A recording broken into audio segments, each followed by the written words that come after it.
আসসালামু আলাইকুম, কেমন আছেন সবাই? আশা করি কাছে দূরে যেখান থেকে আমার ভিডিওটি দেখছেন আল্লাহর অশেষ রহমতে অনেক ভালো আছেন। আর আজকে এত মজার একটা রেসিপি নিয়ে আসছি, আশা করি আপনাদের কাছে অনেক ভালো লাগবে। না টেনে সম্পূর্ণ ভিডিওটি দেখবেন।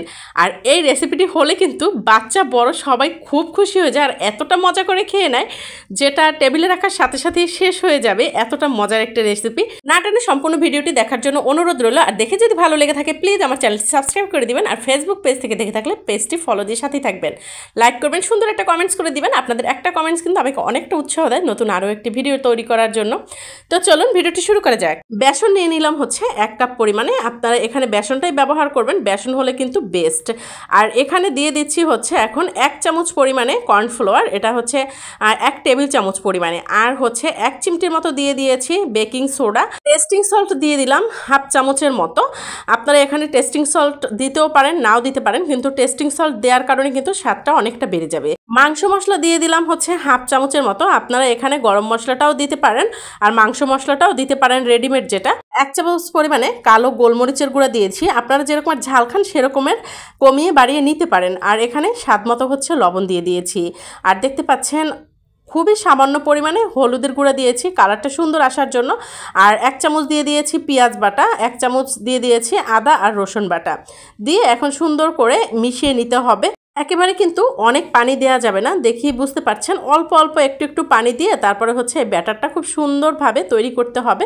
ব্যাটারটা পারফেক্ট হলে কিন্তু আপনার এখানে ঝুরি ভাজাটাও একেবারে পারফেক্ট হবে। তো এভাবে একটু একটু একটু একটু করে পানি নিয়ে তারপরে হচ্ছে আপনারা এভাবে করে ব্যাটারটা তৈরি করবেন। আমার ভিডিওগুলো যদি আপনাদের ভালো লেগে থাকে প্লিজ আমার চ্যানেলটি সাবস্ক্রাইব করে দিবেন। যারা পুরাতন বন্ধু হয়ে পাশে আছেন তাদেরকে অসংখ্য ধন্যবাদ। আর যারা নতুন অবশ্যই বন্ধু হয়ে পাশে থেকে যাবেন, সুন্দর একটা লাইক কমেন্টস করবেন। এখানে হচ্ছে কথা বলতে বলতে 1 চামচ পরিমাণে চিনি দিয়ে দিয়েছি আর দিয়ে দিয়েছি 1 চামচ পরিমাণে ময়দা। তো দিয়ে ভালো করে ব্যাটারটা করে নিচ্ছি। আর এর মধ্যে 1 চামচ পরিমাণে সয়াবিন তেল দিয়ে দিয়েছি। তেলটা দিলে কিন্তু আপনি যখন ভাজবেন তখন কিন্তু এখানে ঝুরি ভাজাগুলোতে তেলটা খুব কম শুষে নিবে। আর এখানে দেখতে পাচ্ছেন আমি ফুলকপি নিয়ে নিয়েছি। ফুলকপিগুলো একবারে সুন্দর করে ছোট ছোট করে কেটে ভালো করে পানি ঝরিয়ে নিয়েছি ধুয়ে। তো এই সাইজ করেই আপনারা কেটে নেবেন, কারণ ঝুরি ভাজাটা যেহেতু ছোট ছোট হয় যার কারণে ছোট ছোট পিস করেই আপনাদের কাটতে হবে। তো এই যে দেখতে পাচ্ছেন এখন ওই ব্যাটারের মধ্যে এই যে ফুলকপিগুলো দিয়ে দিলাম। আর এভাবে করে আপনারা বানিয়ে নেবেন। এতটা মজার, অসম্ভব মজার কিন্তু এই রেসিপিটি আপনাদের অনেক ভালো লাগবে। আপনারা বাসায় অবশ্যই ট্রাই করবেন। তো এখন দিয়ে দিয়েছি হচ্ছে 1 টেবিল চামচ পরিমাণে কাঁচামরিচ কুচি, একবারে মিহি কুচি করে দিয়েছি। যেহেতু বাচ্চা আছে, যাদের বাসায় বাচ্চা নেই তারা বড় কুচি করেও দিতে পারেন। তো এই যে ব্যাটারটা তাড়াতাড়ি কমপ্লিট করেই হচ্ছে তেলে ভেজে নিতে হবে। এটাকে ম্যারিনেট করে রাখা যাবে না, তাহলে হচ্ছে পানিও ছেড়ে দিতে পারে। তো এভাবে করে আপনারা এই যে ছোট ছোট পিসগুলো এভাবে আস্তে আস্তে করে ঝুরি ভাজার মতো দিয়ে নেবেন। একবারে কিন্তু আপনারা পাকোড়ার মতো বেশি করে দিতে পারবেন না, তাহলে কিন্তু আপনাদের ঝুরি ভাজা হবে না। এরকমের ছোট ছোট যতটুকু টুকরো আছে ততটুকুই কিন্তু আপনাকে দিতে হবে। আর এই যে মিডিয়াম আঁচে রেখে কিন্তু এটা ভাজতে হবে। দেখেই বুঝতে পারছেন যে আমার কিন্তু এখানে খুব সুন্দরভাবে ফুলে উঠেছে ঝুরি ভাজাগুলো।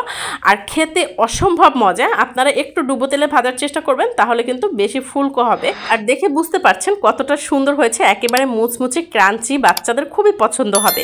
এখন বলে রাখছি, আমার ভিডিওটি যদি ভালো লেগে থাকে প্লিজ আমার চ্যানেলটি সাবস্ক্রাইব করে দিবেন। ফেসবুক পেজ থেকে দেখে থাকলে পেজটি ফলো দিয়ে সাথেই থাকবেন। লাইক করবেন, সুন্দর একটা কমেন্টস করবেন, ভালো লাগলে শেয়ার করে টাইমলাইনে রেখে দিতে পারেন। ফুলকপির ঝুরি ভাজা আসলেই কিন্তু অসম্ভব মজার।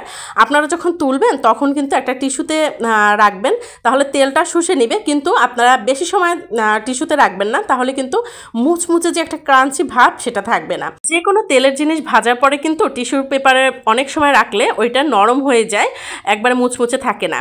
তো এই যে দেখতে পাচ্ছেন আমার কিন্তু দ্বিতীয় ব্যাচেরগুলো ভাজা হয়ে গেছে। আর এতটা সুন্দর একটা ঘ্রাণ আসছে।